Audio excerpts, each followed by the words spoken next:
आपने कभी सोचा है जो शराब हम बोतल में देखते हैं वह असल में बनती कैसे है? अंगूर हो, चावल हो, गन्ना हो या जो अलग अलग चीजों से अलग अलग शराब बनती है। लेकिन इन सब के पीछे एक ही वैज्ञानिक जादू काम करता है। उस जादू का नाम है फर्मेंटेशन।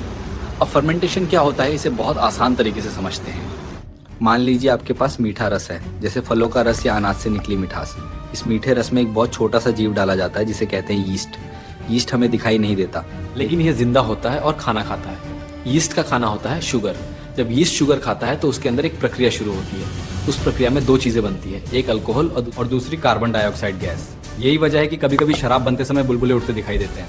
मतलब शराब कोई केमिकल फैक्ट्री में नहीं बनती, बल्कि छोटे छोटे जीवों की मेहनत से बनती है। समझते हैं कि अलग अलग शराब अलग क्यों होती है। अगर शुगर अंगूर से आई है तो वाइन बनती है, अगर शुगर अनाज से आई है तो बियर बनती है। सुनो, अगर शुगर गन्ने या अनाज से आकर और ज्यादा शुद्ध की जाती है तो विस्की, रम जैसी स्ट्रॉन्ग शराब बनती है।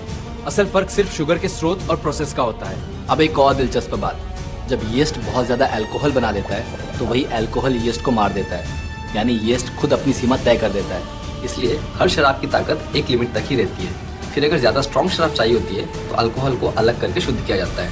इसे डिस्टिलेशन कहते हैं। मूल कहानी वही रहती है, शुगर, यीस्ट, अल्कोहल।